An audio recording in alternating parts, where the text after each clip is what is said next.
Hello friends, welcome back to my channel. तो friends, आज की जो वीडियो है, इस वीडियो में हम पढ़ेंगे बिहार शिक्षक भर्ती के लिए जीके और जीएस। जी हाँ दोस्तों, अगर आप बिहार शिक्षक भर्ती की तैयारी कर रहे हैं तो उसके लिए हमने जो है कि जीके और जीएस के मोस्ट इंपॉर्टेंट क्वेश्चन को इस वीडियो में कवर किया है। तो फ्रेंड्स, आप इस वीडियो को शुरू से लास्ट तक देखिएगा और चैनल पर नए हैं तो चैनल को जरूर सब्सक्राइब करिए। चलिए वीडियो को स्टार्ट करते हैं। तो फ्रेंड देखिए, आपके सामने जो पहला क्वेश्चन है वह है, स्थापत्य कला का मोती किसे कहते हैं? लाल किला को कहते हैं, मोती मस्जिद को कहते हैं, ताजमहल को कहते हैं कि हुमायूं का मकबरा को कहते हैं?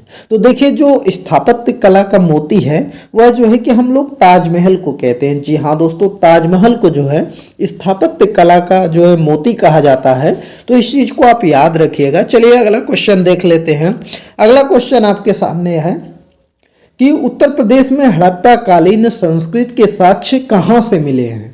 आलमगीर से, मांडा से, प्रयाग से कि कौशाम्बी से?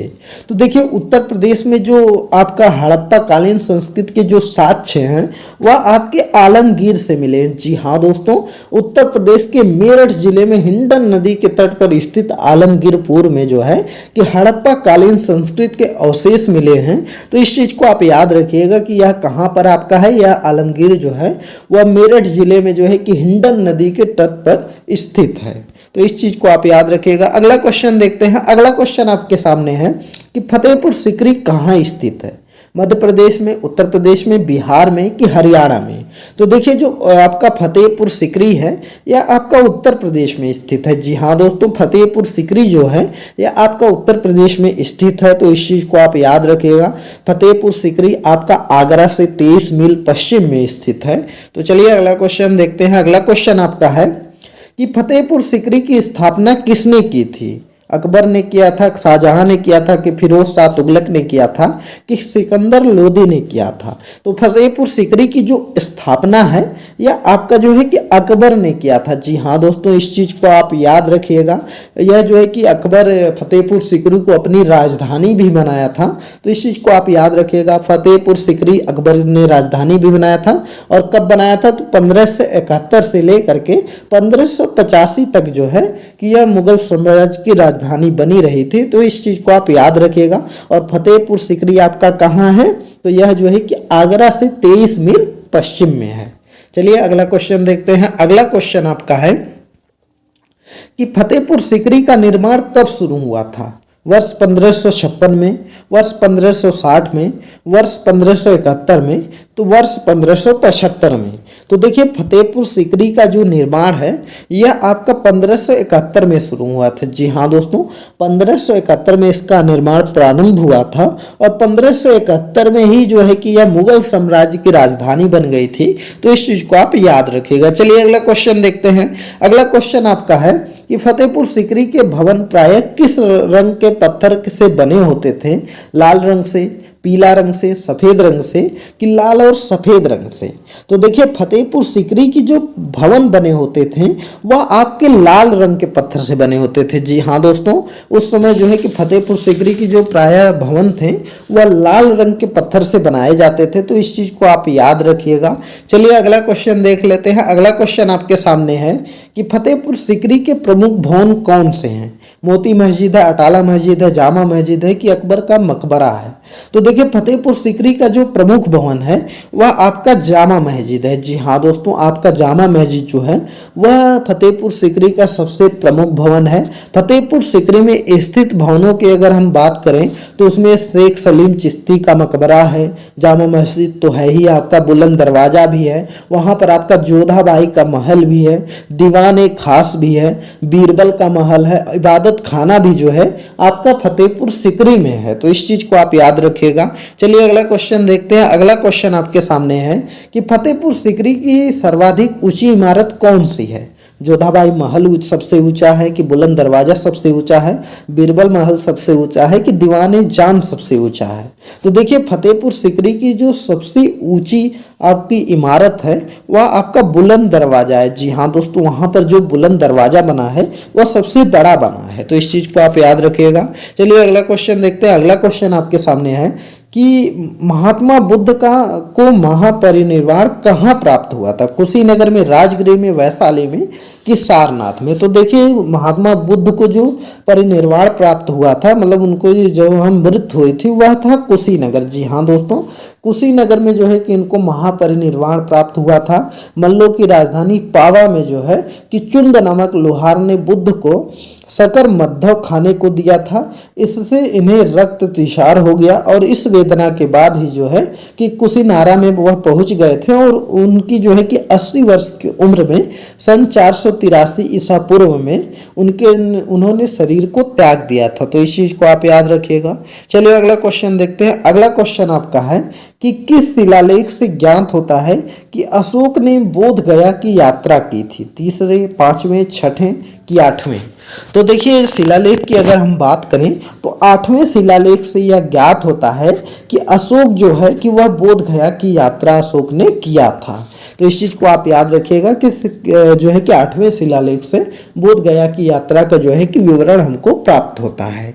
चलिए अगला क्वेश्चन देखते हैं। अगला क्वेश्चन आपका है कि कुशीनगर का तदासत्य किस स्थान से स्थापित किया जाता है? तो यहाँ पर यह पूछा गया है कि कुशीनगर का जो तदात्मत्य किस स्थान से स्थापित किया जाता है? कुंडा से, कसौला से कि कसिया से कि मृगदाव से? तो इसका जो सही आंसर है वह है कसिया से। जी हाँ दोस्तों, उत्तर प्रदेश के कुशीनगर जिले में जो है कि कसिया से जो है तादात्म में जो है प्राचीन कुशीनगर से प्राप्त किया जाता है। तो इस चीज को आप याद रखिएगा। चलिए अगला क्वेश्चन हम लोग देखते हैं। अगला क्वेश्चन आपका है कि 6ठी शताब्दी ईसा पूर्व में कुशीनगर किस जनपद की राजधानी थी? मल्लों की राजधानी की, वत्स की राजधानी थी कि वैशाली की राजधानी थी कि कौशाम्बी की राजधानी थी? तो देखिए 6ठी शताब्दी जब में जो है कि कुशीनगर जो था वह मल्लों की राजधानी था। जी हाँ दोस्तों, वहाँ पर जो है 6ठी शताब्दी ईसा पूर्व में जो है कि कुशीनगर में मल्ल जनपद की 2 राजधानियों में से एक थी। मल्लों की जो प्रथम राजधानी थी वह कुशीनगर थी और दूसरी जो राजधानी थी वह पावा में थी। तो इस चीज को आप याद रखिएगा। चलिए अगला क्वेश्चन देखते हैं। अगला क्वेश्चन आपके सामने है कि सारनाथ में कला के प्राचीनतम साक्ष्य किस काल में मिलते हैं? गुप्त काल में, गुप्तोत्तर काल में, मौर्य काल में कि मौर्योत्तर काल में? तो सारनाथ में कला के प्राचीनतम जो साक्ष्य हैं वह आपका मौर्य काल में मिलता है। जी हाँ दोस्तों, जैसा कि आप जानते हैं कि जो है अशोक ने बौद्ध संगीति भी किया था। द्वितीय बौद्ध संगीति जो है कि अशोक के जीवन काल में हुई थी। तो इस चीज को आप याद रखिएगा। जो प्राचीनतम साक्ष्य मिलते हैं बौद्ध धर्म के वह आपके मौर्य काल से मिलते हैं। चलिए अगला क्वेश्चन देखते हैं। अगला क्वेश्चन आपका है कि मंदिर निर्माण की कला का विकास किस काल में हुआ था? वैदिक काल में, मौर्य काल में, गुप्त काल में कि पूर्व मध्य काल में? तो देखिए जो यहाँ पर मंदिर निर्माण की कला का विकास हुआ था यह आपका गुप्त काल में हुआ था। जी हाँ दोस्तों, गुप्त काल में जो है कि यहाँ पर कला का विकास हुआ था और इसके जो है कि बहुत से उदाहरण है। गुप्त काल में ही आपका देवगढ़ का मंदिर बना था झांसी में, भीतरी गांव का मंदिर बना था कानपुर में। तो यह सब जो है कि गुप्त काल के कुछ निर्माण हैं। तो इस चीज को आप याद रखिएगा। चलिए अगला क्वेश्चन देखते हैं। अगला क्वेश्चन आपके सामने है कि अटाला मस्जिद कहाँ है? दिल्ली में है, कानपुर में है, मालवा में है कि जौनपुर में है? तो देखिए जो अटाला मस्जिद है आपकी यह आपका जौनपुर में है। जी हाँ दोस्तों, यह बहुत ही इंपॉर्टेंट क्वेश्चन है। बहुत बार एग्जाम में आपके पूछा गया है कि अटाला मस्जिद कहाँ पर है। कभी कभी तो ये पूछ देता है कि किस जो है कि प्रदेश में अटाला मस्जिद है। तो उत्तर प्रदेश में आपका अटाला मस्जिद है और उत्तर प्रदेश के जौनपुर जिले में जो है कि अटाला मस्जिद स्थित है। और अटाला मस्जिद जो बनवाया था वह सरकी राजवंश के शासक जो थे वह इब्राहिम शाह ने 1408 ईस्वी में बनाया था। तो इस चीज को आप याद रखिएगा। किस ईस्वी में बनवाया गया था? तो 1408 ईस्वी में बनवाया गया था। और कौन से शासक ने बनवाया था? तो इब्राहिम शाह ने बनवाया था। तो इस चीज को आप याद जो कि सरकी राजवंश का शासक था। तो चलिए अगला क्वेश्चन देख लेते हैं। अगला क्वेश्चन आपके सामने है कि यहाँ पर है कि उत्तर प्रदेश में कुंभ मेला कहाँ आयोजित किया गया था? तो यहाँ पर वाराणसी में, प्रयागराज में, यहाँ पर कानपुर में कि लखनऊ में। तो देखिए उत्तर प्रदेश में जो कुंभ मेला है यह प्रयाग में आपका जो है कि आयोजित किया जाता है। तो यह लगभग सभी लोग जानते होंगे कि कुंभ मेला आपका कहाँ लगता है। वैसे तो आपका जो है कि उत्तराखंड में भी जो है आपका कुंभ मेला लगता है। फिलहाल जो सबसे बड़ा कुंभ मेला लगता है वह आपका प्रयागराज में लगता है। तो इस चीज़ को आप याद रखिएगा। चलिए अगला क्वेश्चन हम लोग देख लेते हैं। तो यहाँ पर फ्रेंड्स एक चीज़ आपको बता दें, चलिए कुंभ मेला के बारे में ही बता देते हैं।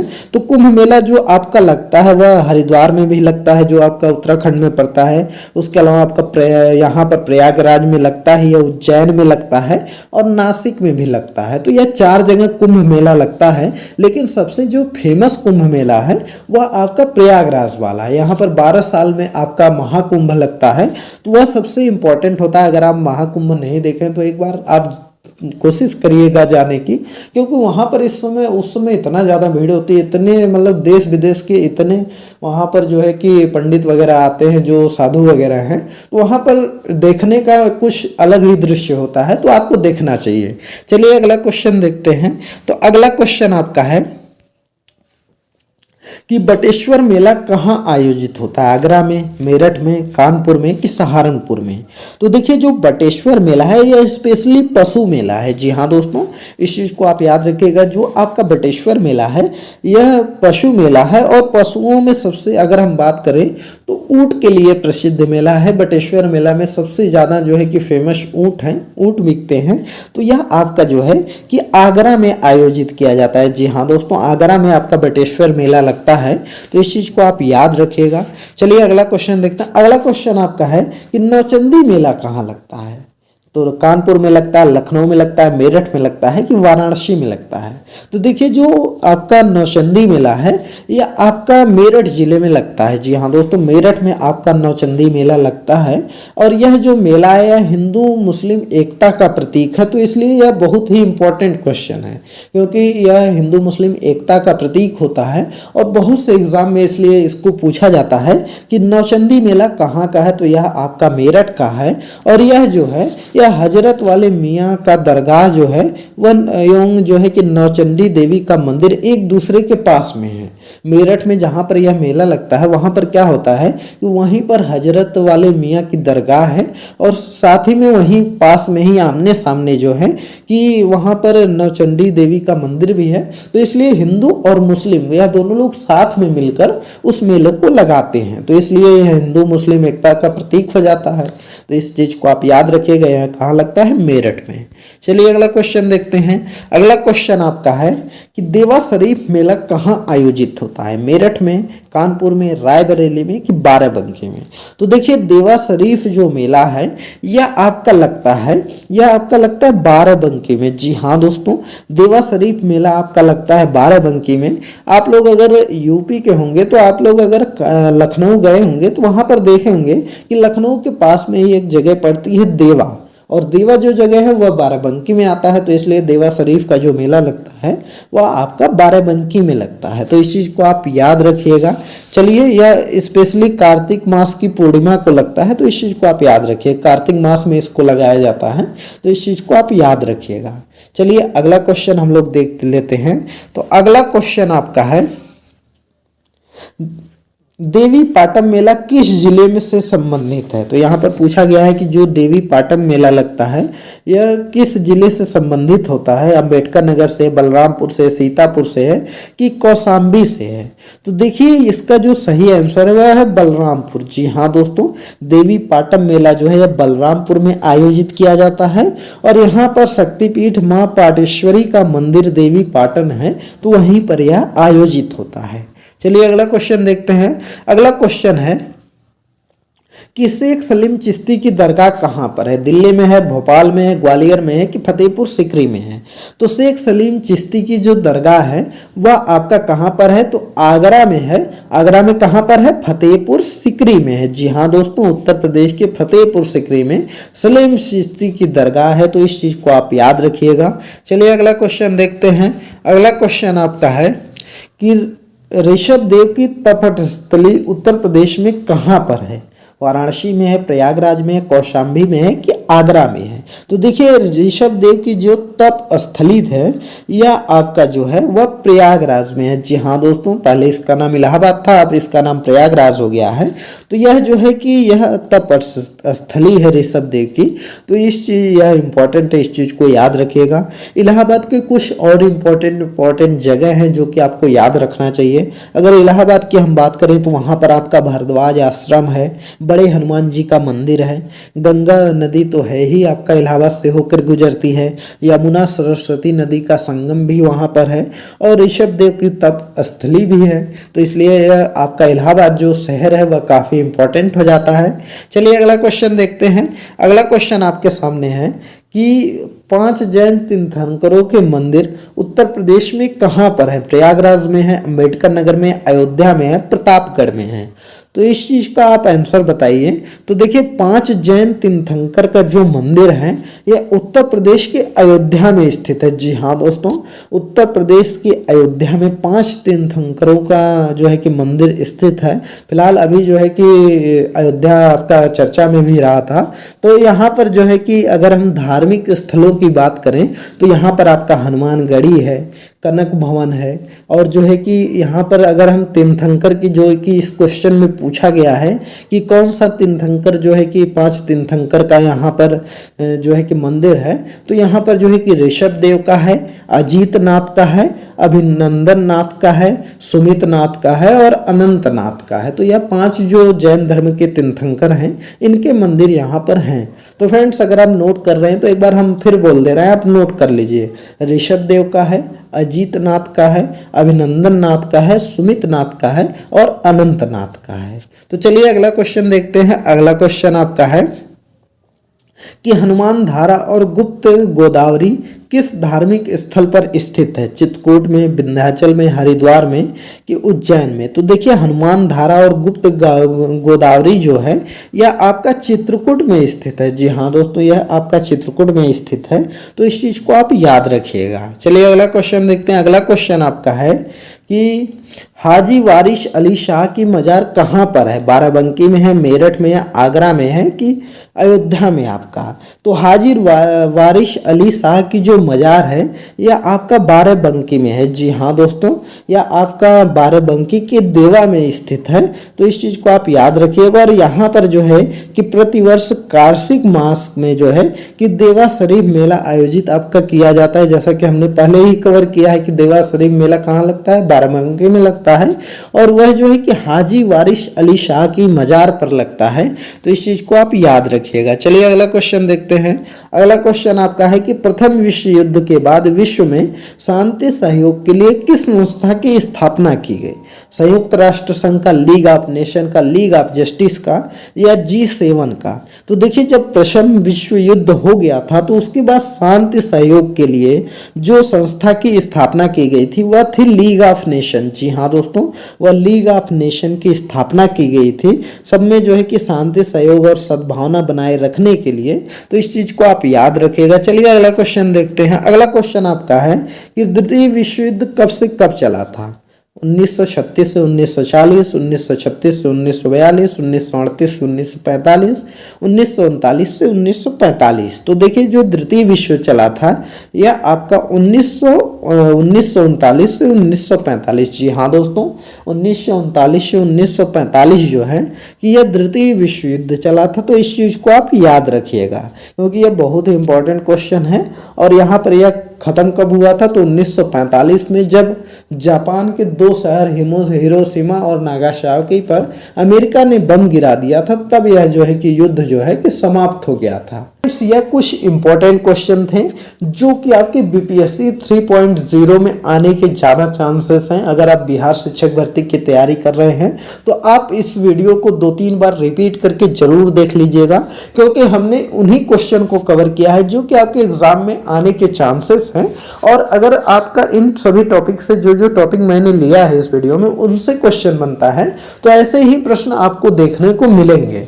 तो फ्रेंड्स अगर आप जीके जीएस की एक अच्छी तैयारी करना चाहते हैं तो आप हमारे चैनल को फॉलो करिए, हमारे चैनल को सब्सक्राइब करिए और वीडियो पसंद आती है तो वीडियो को शेयर भी करिए जिससे कि और लोगों के पास यह वीडियो पहुंच सके और उनकी भी एक अच्छी तैयारी हो सके।